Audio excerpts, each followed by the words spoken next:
افطار روزانہ کرتے ہیں، دسترخوان پر بیٹھتے ہیں تو جب کھجور اٹھائیں یہ دعا روزانہ افطار میں ضرور کر لینا۔ اب حضرت عبد الرحمن بن عوف کہتے ہیں میرے جو انصار بھائی تھے مدینے کے، وہ مجھے لے کر اپنے گھر آئے، کہا بھائی عبد الرحمن آؤ میں تمہیں مدینے کے بازار دکھاؤں، میں مدینے کے حالات تمہیں بتاؤں اور میری جائیداد تمہیں بتاؤں۔ لے کر کے آئے، نبی پاک صلی اللہ علیہ وسلم نے صرف منہ بولا بھائی ہے نا، ماں کا بیٹا تو نہیں تھا۔ حضور نے فرمایا کہ آج سے تمہارا بھائی ہے۔ تو مدینے کے وہ انصار صحابی حضرت عبد الرحمن بن عوف سے کہتے ہیں دیکھو مدینے میں میرے اتنے باغیچے ہیں، ان میں سے آدھے تمہارے آدھے میرے، میری دکانیں ہیں ان میں سے ایک دکان تمہاری ایک دکان میری، میرے گھر یہ ہیں آدھا گھر کا حصہ میرا آدھا تمہارا۔ حتیٰ کہ وہ یہاں تک آدھا آدھا کرتے گئے۔ مدینے کے وہ صحابی کہتے ہیں کہ آپ اجنبی ہیں، نئے آئے ہیں مدینے میں، لہذا تمہیں سیٹل ہونے میں ٹائم لگے۔ میری 2 بیویاں ہیں، میں نے نکاح کیا ہے، ایک بیوی کو میں طلاق دے دوں گا، عدت کے بعد تم اس سے نکاح کر لو۔ یعنی ہر چیز میں انہوں نے تقسیم کر دیا۔ حضرت عبد الرحمن بن عوف کہتے ہیں آپ مجھے اتنا سب کچھ نہ دیں، مجھے ایک کام کریں بازار لے چلے مدینے اور مجھے بازار کے معاملات دکھا دیں، اور اس کے بعد پھر تھوڑے سے مال کیپٹل کی ضرورت ہے، اس کے بعد پھر میں خود کھڑا ہو جاؤں گا۔ وہ صحابی حضرت عبد الرحمن بن عوف رضی اللہ تعالیٰ عنہ کا ہاتھ پکڑ کر مدینے کے بازاروں کا معائنہ کروایا، اور اس کے بعد بازار میں انہوں نے تجارت شروع کی۔ جانتے ہیں حضرت عبد الرحمن بن عوف یہ وہ صحابی ہیں جن کے پاس اللہ نے اتنی برکت دی کہ ان کے انتقال کے بعد ان کی بیویوں کو جو 8واں حصہ تقسیم کیا گیا تھا، 8واں حصہ، 4 بیویوں کے درمیان 8ویں حصے میں بھی ایک ایک حصہ جب بیوی کو دیا گیا تھا تو ایک ایک گھر بھر کر کے چاندی جمع کر دی گئی تھی وراثت میں۔ اس قدر اللہ تعالیٰ نے برکت عطا کی تھی۔ لیکن یہ کیسے ممکن ہوا کہ ایک مالدار صحابی نے ان کا ہاتھ پکڑ کر بازار میں کھڑا کیا اور انہیں کام پر لگایا اور تجارت سکھائی؟ یہ طریقہ کار تھا۔ آج جو سرمایہ دار لوگ ہیں ان کی خواہش صرف یہ ہوتی ہے کہ کتنا کمائیں ہم غریبوں سے، لوگوں سے کتنا مال ہمارے پاس آئے، پروفٹ چاہیے، جہاں سے آئے جمع کرتے جاؤ۔ کبھی یہ کیوں نہیں سوچتا کوئی کہ جن سے ہم نے خوب کمایا ہے ان پر ہم تھوڑا خرچ بھی کریں، ان کے مصالح کے لیے، ان کے کاموں کے لیے۔ ہم بڑے بڑے پونجی پتیاں جتنے ہیں ہمارے ملک میں، تو وہ بڑے لوگ ہیں جو دنیا کے ٹاپ لیول پر آتے ہیں، ورلڈ کے سب سے مالدار لوگوں میں آتے ہیں، لیکن ان کا غریبوں میں حصہ کیا ہے؟ جا کر کے دیکھ لو، کچھ بھی نہیں ہوگا، بلکہ لوٹ مار کے علاوہ کچھ نہیں ہے، لوٹ کھسوٹ کے علاوہ کچھ نہیں ہے۔ یہ تو ہمارے گھروں میں لگنے والی بجلیوں کا اتنا خون چوستے ہیں، ہر جگہ پر تو یعنی جتنے بھی لوگ ہیں ان سے یہ پونجی پتی لوگ صرف کمانا جانتے ہیں، ریٹرن نہیں دینا چاہتے۔ جبکہ نظام مصطفیٰ یہ تھا، نظام مصطفیٰ یہ، حضرت عثمان غنی رضی اللہ تعالیٰ عنہ بہت بڑے پیسے والے تھے۔ نبی پاک صلی اللہ تعالیٰ علیہ وسلم کے پاس جب کوئی حاجت مند آتا تو حضور حضرت عثمان کے پاس بھیجتے تھے، اور حضرت عثمان غنی یہ نہیں پوچھتے تھے کہ کس کام کے لیے چاہیے، کتنا چاہیے۔ نبی پاک صلی اللہ تعالیٰ علیہ وسلم کی طرف سے آیا ہے تو وہ اپنا سب کچھ اتنا دیتے تھے کہ وہ خود اپنے زمانے کا ایک بہت بڑا مالدار بن جاتا تھا۔ یہ نظام مصطفیٰ ہے۔ آج زکوٰۃ کا نظام پورا درہم برہم ہے، زکوٰۃ ہمارے ہاں نکالی جاتی ہے لیکن نظام ایسا درہم برہم ہے، کہیں جا کر کے زکوٰۃ کا پیسہ جام ہو جاتا ہے، مستحقین ویسے کے ویسے ہیں۔ ہمارے مسجدوں کے باہر مانگنے والوں کی تعداد سال بھر میں کبھی کم نہیں ہوتی، یا کچھ لوگ اگر پیشہ ور مانگتے ہیں تو انہیں روکنا چاہیے۔ میں یہ نہیں کہتا کہ وہ صرف اور صرف غریب مستحقی ہیں، ہو سکتا ہے کچھ لوگ پیشہ بنا لیے ہوں مانگنے کو، لیکن مسلمانوں کو ان تمام چیزوں کو روکنا چاہیے۔ اور ہماری زکوٰۃ کا جو نظام ہے، اللہ نے سب سے پہلے قرآن میں فرمایا انما الصدقات للفقراء والمساکین، سب سے پہلے زکوٰۃ کے مستحقین فقیر ہیں، مساکین ہیں۔ اور پھر یہ جو مدارس کا ہے، مدرسوں کو زکوٰۃ، ان کا نمبر قرآن پاک میں سب سے اخیر میں ہے، فی سبیل اللہ، یعنی جو اللہ کی راہ میں ہیں وہ طالب علم ہے. ہاں اگر وہ مستحق غریب ہے، فقیر ہے، تو ٹھیک ہے، وہ بھی نمبر 1 پر زکوٰۃ لے سکتا ہے. لیکن آج ہمارے لوگوں میں ایک ذہن میں یہ بات بیٹھی ہے کہ زکوٰۃ صرف اور صرف ایک جگہ جو مدرسوں کو دی جاتی یہی ہے، وہ ایک حصہ ہے. آپ ضرور دیں، جو مستحق ادارے ہیں وہ دین کا نظام چلا رہے ہیں، ضرور دیں، لیکن آپ آس پاس کبھی نظر نہیں کرتے، اپنے ارد گرد نظر نہیں کرتے.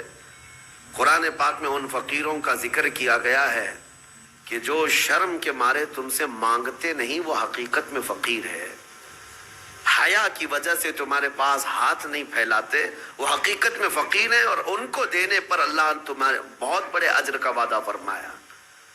یہ احساس آپ کو خود کو ہونا چاہیے. میں آج ایک مثال دوں.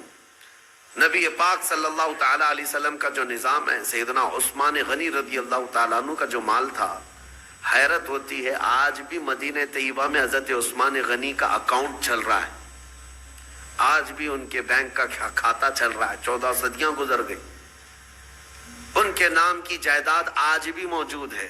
ان کا باغیچہ، ان کا کنواں جو انہوں نے خرید کر کے وقف کیا.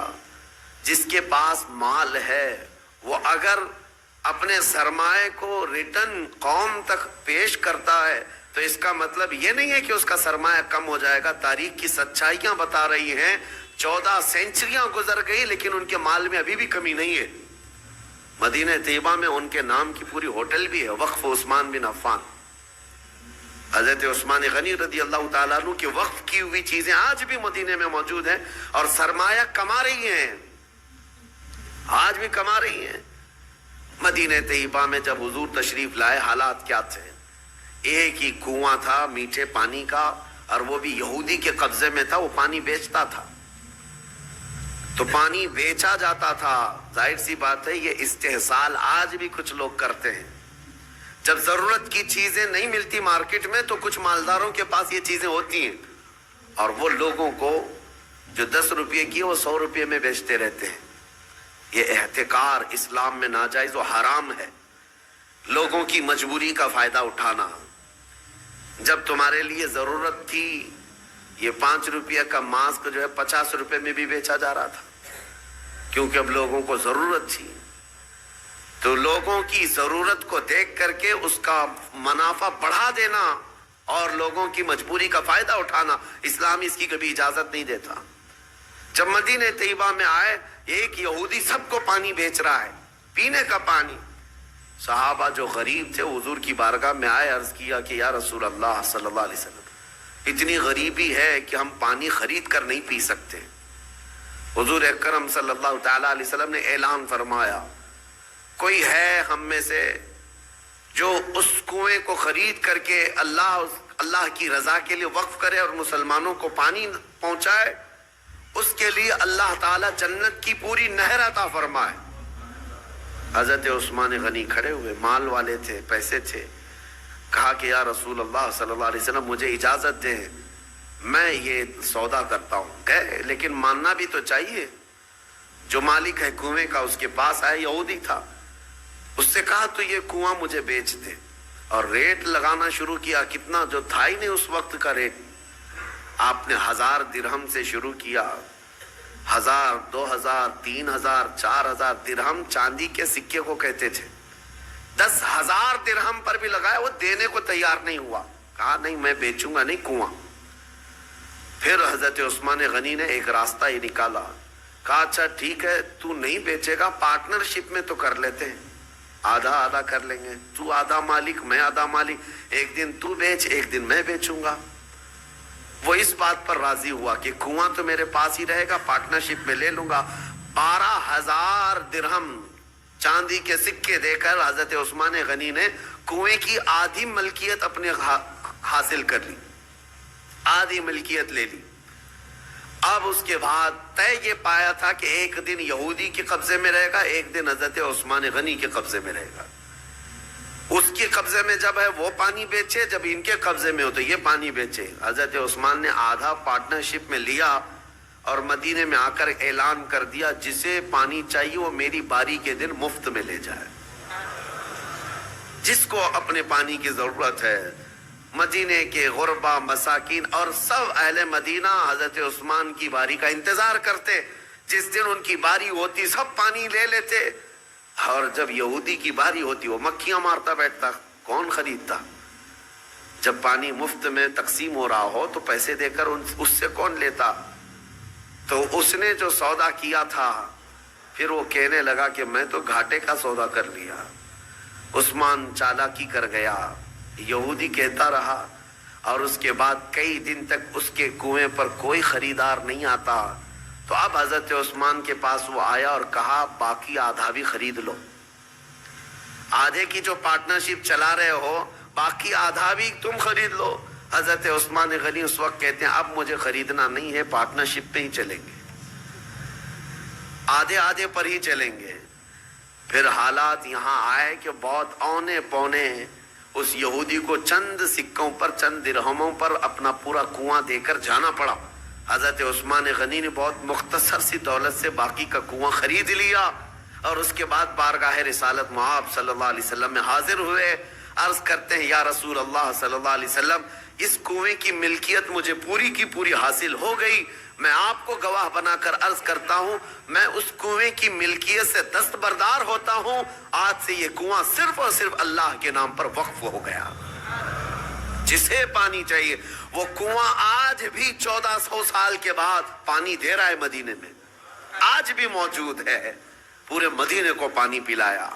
مدینے والے جب تک رہے پانی پیتے رہے، پورے خلفائے راشدین کا دور گزرا، صحابہ تابعین کا دور گزرا، نہ جانے کتنے بادشاہوں کا دور گزرا، وہ کنواں اسی طرح موجود ہے۔ آج کے دور میں بھی جا کر کے دیکھیں، پورا ایک محلہ ہے بیر عثمان نام سے مدینے میں۔ بیر عثمان کا مطلب ہوتا ہے عثمان کا کنواں، پورے محلے کا نام ہے۔ یہ میں آپ کو یہ کہنا چاہتا ہوں، اللہ نے اگر آپ کے پاس کوئی چیز دولت عطا کی، نعمت عطا کی، اس کو اگر مخلوق خدا پر ریٹرن کرتے ہو ختم نہیں ہوتا، مولا ہمیشہ کے لیے قائم فرما دیتا ہے۔ اور قرآن میں وَأَمَّا مَا يَنْفَعُ النَّاسَ فَيَمْكُثُ فِي الْأَرْضِ، جو لوگوں کو نفع دیتا ہے وہ زمین میں ہمیشہ برقرار رہتا ہے، لوگوں کو نفع دیتا ہے وہ زمین میں برقرار رہ جاتا ہے۔ آج کے اس ظالمانہ نظام کے خلاف میں بات کروں گا۔ اقوام متحدہ UN کی رپورٹ کے اعتبار سے، ابھی پچھلے سال کی بات کر رہا ہوں، 2022 میں تقریباً 53 کنٹریز ایسی ہیں جس میں 11.5 کروڑ لوگ صرف بھوک کی وجہ سے مرے ہیں۔ 11.5 کروڑ لوگ بھوک مری، یہ دنیا کا اتنا بڑا وہ ہے۔ میں پوچھنا چاہتا ہوں، یہ رپورٹ نکالنے والے وہ بڑا ادارہ ہے، اقوام متحدہ UN، جن کے پاس بڑے بڑے کنٹریوں کے بادشاہ آ کر بیٹھتے ہیں میٹنگوں کے لیے، تو رپورٹ نکالنے والوں کو کیا یہ شرم نہیں آتی کہ افریقہ کے غریب بچوں کی تصویریں چھاپ دیتے ہو؟ عربوں کی سونے کی کرسی کو کبھی کیوں نہیں لا کر کے پوچھتے کہ تمہارا ایک لقمہ ان کی زندگی بناتا ہے؟ کیوں نہیں پوچھا جاتا؟ دنیا میں یہ نظام نہیں ہے۔ دنیا آج مالداری کے حصول میں اور کمپٹیشن میں اتنی آگے بڑھ رہی ہے، ہر کوئی مال میں کمپٹیشن کرنا چاہ رہا ہے۔ آج عربوں کی حالت بھی دیکھیں آپ جا کر، وہ اونچی بلڈنگیں بنانے میں ایک دوسرے کی دوڑ میں لگے ہوئے ہیں، کسی کو 150 منزلے کی بنانی ہے، کسی کو 200 منزلے کی بنانی ہے، اور ایسے ایسے پروجیکٹ پلان لوگوں کے درمیان متعارف کرانا چاہتے ہیں۔ سعودی بھی دوڑنے لگ گیا، قطر بھی دوڑ رہا ہے، UAE بھی دوڑ رہا ہے، مال کی ریل پیل اتنی ہے، لیکن ان کے قریب میں یمن کے 50 لاکھ لوگ بے گھر ہیں، سیریا کے، شام کے، عراق کے، فلسطین کے بچے کھانا تو دور، بیماری میں دوا کی ایک گولی انہیں میسر نہیں ہے، وہ چھوٹی چھوٹی بیماریوں میں دم توڑ جاتے ہیں، مر جاتے ہیں۔ ہے تو امت مصطفیٰ، ان مالداروں سے سوال ضرور ہوگا۔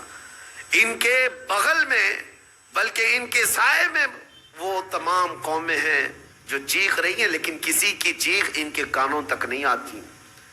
آپ جا کر کے دیکھیں کھانا، ان کے کھانے کا طریقہ یہ ہے کہ 2-4 ہاتھ بڑے برتن پر رکھ کر کے عرب اس کو فیشن سمجھتے ہیں، باقی پورا کھانا گٹر میں پھینک دیا جائے، پورا کا پورا بکرا بنایا جائے، 2-3 چمچ اس میں سے گوشت نکال کر کے باقی پھینک دیا جائے۔ یہ ہم نے اپنی آنکھوں سے دیکھا ہے، 1-2 نہیں، کئی کوئنٹل کی تعداد میں کھانا اس طرح پھینک کر کے بہا دیا جاتا ہے، اور ایک طرف ایک بریڈ کے لیے، ایک روٹی کے لیے سیریا میں بچے دھوپ میں دن بھر قطار لگا کر کھڑے ہوتے ہیں۔ کوئی ریلیف بانٹنے والی تنظیم آتی ہے اور جو لوگوں سے چندہ کر کے وہاں جا کر کے لوگوں کو خیرات کرنے والی کوئی تنظیم آتی ہے، ایک گاڑی آتی ہے تو بچے ایسے جھپٹ پڑتے ہیں جیسے چیل جھپٹتی۔ ہمارے ساتھ ہوا ہے، ہم بس لے کر کے عراق میں جائیں تو بس کا دروازہ کھولنا مشکل ہوتا ہے، بچے اس طرح سے پورے دروازے کو لٹک جاتے ہیں۔ اکثر تو ہمیں یہ ڈر لگتا تھا کہ کوئی بچہ ٹائر کے نیچے نہ آ جائے۔ ڈرائیور سے ہم بار بار کہتے بھی تھے کہ اتنے بچے ہیں، ایک بار بس کسی محلے میں چلی جائے تو 100-150 بچے 5 سال سے 7 سال کی عمر کے، دیکھو تو ان کے چہرے گلابی رنگت خوبصورت ہے، لیکن الجھے بال، پھٹے کپڑے، اور ہمارے کپڑوں سے لپٹ جائیں، اور بانٹنے والا تھک جاتا ہے۔ مجھے یاد ہے 11ویں شریف کے موقع پر بکرے ذبح کر کے ہم نے اپنا نہیں پکایا، ان غربا اور مساکین کے جو ریفیوجی کیمپ تھے اس میں لے کر کے گئے۔ ایک ایک گوشت کا ٹکڑا 1.25 کلو کا ہوتا تھا، 1.25 کلو کا گوشت کا ٹکڑا ایک ایک کو تقسیم کیا جا رہا ہے، بچے اس طرح سے جھپٹ کر کے لیتے، اور میں نے دیکھا ہماری آنکھیں بھیگ گئی تھی۔ وہ جب گوشت کا ٹکڑا لے کر اپنی جھوپڑی میں جا رہے تھے تو چوم چوم کر کے آنکھوں کو لگا رہے ہیں، اور پکار پکار کر کے اپنی اماں سے کہہ رہے ہیں کہ گوشت آ گیا گھر میں، گوشت آ گیا گھر میں۔ یہ کیفیت ان ممالک کی میں بتا رہا ہوں جہاں امت مصطفیٰ آباد ہے۔ میرے عزیزو، یہ درد اس لیے کہہ رہا ہوں، ایک طرف سرمایہ دارانہ نظام ہے، اربوں کی پیسوں کی ریل پیل، دیکھو ان کو سونے کی کرسیاں بنانا ہے، سونے کی کموڈ بنانا ہے، ان کو لگژری گاڑیوں کا کلیکشن جمع کرنا ہے، اور کوئی امریکہ اور سپر پاور کنٹری کا کوئی بادشاہ آئے، کوئی بڑا لیڈر آئے تو اس کو سونے کی زنجیروں سے اور اس کو گفٹ سے بھر دینا ہے، لیکن ایک غریب کو 2 لقمے کھلانے کی ان کے اندر توفیق نہیں۔ یہ سارا مسئلہ صرف توفیق الہی سے ہے۔ اسی لیے رمضان المبارکہ میں ان لوگوں کا احساس کرو، اگر احساس نہیں ہے تو پھر جینے کا کوئی مقصد بھی نہیں ہے۔ احساس ہی سب سے بڑے ایمان کی طرف لے جاتا ہے۔ آپ کو یہ احساس ہونا چاہیے۔ میرے آقا صلی اللہ تعالیٰ علیہ وسلم نے حدیث میں فرمایا، من لم یہتم بامرنا فلیس منا، جو اس حال میں صبح کیا کہ میری امت کے بارے میں کچھ نہیں سوچا، وہ میری امت میں سے نہیں ہے، میری امت میں سے نہیں ہے۔ آج آپ تمام حضرات سے بھی میں یہی کہوں گا، تمہارا اپنا روزہ، آپ کو پتہ ہے روزہ آپ بھوکے پیاسے رہتے ہیں، لیکن اس کے باوجود جب اجتماعی طور پر کہیں افطار ہو رہی ہو، مسجدوں میں جاؤ یا کئی ایسی جگہوں پر جا کر افطار کرو جہاں دوسرے لوگ بھی ہوں، تمہارے افطار تو کرنا ہی ہے، لیکن اپنے ہاتھ سے اٹھا کر اپنے ایک بھائی کو کھجور بھی دے دیا، اس کے روزے کے برابر بھی آپ کو ثواب ہے۔ اللہ تبارک و تعالیٰ نے یہ نظام تمہارے لیے رکھا ہے۔ صحابہ اکرام فرماتے ہیں، ایک وقت وہ تھا رمضان کے روزے کی افطاری کا وقت قریب تھا، 70 صحابہ جو اصحاب صفہ میں ہیں نبی پاک کے حجرے کے باہر بیٹھے رہتے تھے۔ ایک دودھ کا پیالہ آیا ہے، چند کھجوریں آئی ہیں اور سب دسترخوان پہ ہیں، اور افطار کے لیے چند ہی لمحے باقی رہ گئے۔ نبی پاک صلی اللہ علیہ وسلم نے اپنے حجرے میں اندر دیکھا، حضرت عائشہ سے کہا کہ عائشہ باہر نظر کرو، کوئی باقی تو نہیں رہ گیا، کوئی مسافر، کوئی اجنبی تو نہیں ہے۔ حضرت عائشہ کہتی ہیں وہ کھڑکی سے اندر سے جھانک کر دیکھتی ہیں، جنت البقیع قبرستان حضور کے حجرے سے تھوڑی دور پہ ایک درخت تھا غرقت کا، اس درخت کے نیچے کوئی ایک مسافر آیا ہے اور الجھے ہوئے بال ہیں، کہیں لمبے سفر سے آیا، وہ اپنی سواری کو باندھ رہا ہے۔ حضرت عائشہ نے کہا یا رسول اللہ صلی اللہ علیہ وسلم، کوئی دور کا مسافر لگتا ہے اور غرقت کے نیچے کھڑا ہے، افطار کرنے کے لیے میرے آقا بیٹھے، چند لمحے باقی رہ گئے تھے۔ صحابہ کہتے ہیں حضور دسترخوان چھوڑ کر اٹھ گئے، میرے آقا دسترخوان چھوڑ کر اٹھ گئے، اور چل کر کے گئے، اور جب اس کے پاس گئے تو اس سے پوچھا کہاں سے آئے؟ وہ بڑا لمبا سفر کر کے آیا تھا، اور حضور اکرم صلی اللہ تعالیٰ علیہ وسلم نے اس سے پوچھا کہ یہاں آنے کا مقصد کیا ہے؟ آنے والے نے کہا میں محمد صلی اللہ علیہ وسلم سے ملاقات کے لیے آیا ہوں، میں انہیں دیکھنے آیا ہوں۔ حضور نے ہاتھ پکڑ کر طلب کیا کہ چلو ہمارے ساتھ، اور حضور اکرم صلی اللہ تعالیٰ علیہ وسلم لا کر کے اس کو دسترخوان پر بٹھائے، اور جب دسترخوان پر بیٹھا ایک دودھ کا پیالہ تھا، حضور نے پیش کیا، وہ آیا ہوا مسافر پورا دودھ پی گیا۔ یہاں کسی کے لیے سب روزے والے لوگ ہیں، دودھ پی گیا۔ نبی پاک صلی اللہ تعالیٰ علیہ وسلم مسکرائے، اور کھجور حضور نے اپنے منہ سے تھوڑی سی کھائی اور صحابہ کو دیا۔ صحابہ کہتے ہیں ساروں نے وہی کھجور کھائی، سبوں نے وہ کھجور کھا لی۔ اب اس کے بعد وہ بندہ پوچھتا ہے محمد کہاں ہے؟ جو آیا ہوا ہے وہ کہتا ہے محمد کہاں ہے؟ نبی پاک صلی اللہ تعالیٰ علیہ وسلم نے اس وقت تک اسے احساس ہونے نہیں دیا میں اللہ کا رسول۔ سب سے پہلے اس کا پیٹ بھر جائے، سب سے پہلے اس کی ضرورت پوری ہو جائے۔ پھر صحابہ نے کہا تیرا ہاتھ جس نے تھاما تھا وہی اللہ کا رسول ہے، وہی محمد عربی صلی اللہ تعالیٰ علیہ وسلم ہے۔ اے احساس ہے میرے عزیز ہو، آج اللہ تعالیٰ نے کوئی چیز تمہارے پاس دی ہے تو ذخیرہ اندوزی کے جرم میں کبھی مبتلا مت ہونا۔ ذخیرہ اندوزی کا مطلب یہ کہ خزانے جمع کرتے رہو کرتے رہو۔ قرآن کہتا ہے والذین یکنزون الذهب والفضة ولا ينفقونها في سبيل الله فبشرهم بعذاب علیم۔ اللہ فرماتا جو خزانہ جمع کر رہے ہیں، سونا چاندی ذخیرہ کرو ذخیرہ کرو، تمہیں جتنا جمع کرنا جمع کرو، لیکن اس کا حق ادا نہیں کیا، اس کی زکوٰۃ نہ نکالی۔ اللہ فرماتا ہے حبیب ان لوگوں کو بشارت دے دیں دردناک عذاب کی۔ یوم یحمى علیہا فی نار جہنم فتکوی بہا جباہہم وجنوبہم وظہورہم ھذا ما کنزتم لانفسکم فذوقوا ما کنتم تکنزون۔ قیامت کے دن اللہ فرما رہا ہے اس دن آگ تپائی جائے گی جہنم کی، اور پھر یہ جو لوگ ذخیرہ اندوزی میں ملوث تھے ان کی پیشانیوں کو داغا جائے گا، ان کی پیٹھ کو داغا جائے گا، ان کے دونوں بازوؤں کو داغا جائے گا، اور پھر ان سے کہا جائے گا چکھو یہ تمہارا وہی مال ہے جس کو تم جمع کر کے سانپ کی طرح بیٹھے رہتے تھے۔ اگر اللہ نے دیا خوب جمع کرو، خوب حاصل کرو، لیکن اس کا حق بھی ادا کرو، اس کا حق ادا کرو۔ آج حالات ہمارے پوری امت کے لیے اس قدر دردناک ہیں۔ میں ایک ریکویسٹ کر کے اپنی گفتگو کو ختم کرتا ہوں۔ افطار روزانہ کرتے ہیں، دسترخوان پر بیٹھتے ہیں، تو جب کھجور اٹھائیں، ہو تو نہیں سکتا، ہماری طاقت نہیں ہے کہ ہم چل کر کے ملک شام پہنچ جائیں، چل کر کے ابھی ہم عراق پہنچ جائیں، چل کر کے ابھی ہم یمن چلے جائیں، لیکن دسترخوان پر کھجور اٹھا کر بارگاہ رب العزت میں یوں تو کہہ سکتے ہو مولا مجھے تو نعمتیں کھلا رہا ہے، تیرے حبیب کی امت میں چھوٹے بچے بھوک سے بلک رہے ہیں، اے اللہ تو نے مجھے کھجوروں کی نعمت دی ہے، اے کریم خدا ان پر تو اپنا خانے نعمت وسیع فرما دے، میرے حبیب کی امت پر تو رحم کی چادر پھیلا دے، ان کی آزمائش کے دنوں کو تو مولا اب ختم فرما دے۔ یہ دعا روزانہ افطار میں ضرور کر لینا۔ اس لیے میں کہہ رہا ہوں کہ اگر تمہارے دل میں احساس بھی پیدا ہوا، قیامت کے دن یہ نیت بھی دیکھی جائے گی کہ یہ چل کر کے تو نہیں گیا، لیکن ان کے درد کا درد یہ یہاں بیٹھ کر کے بھی محسوس کرتا تھا، اس کی بھی بخشش کی جائے گی۔ اللہ کریم رمضان المبارکہ کی ان خیر والی ساعتوں میں ان تمام غریب امت مصطفیٰ پر رحم و کرم کی بارش نازل فرمائے، مولا ان سب کو امن کی سانسیں عطا فرمائے۔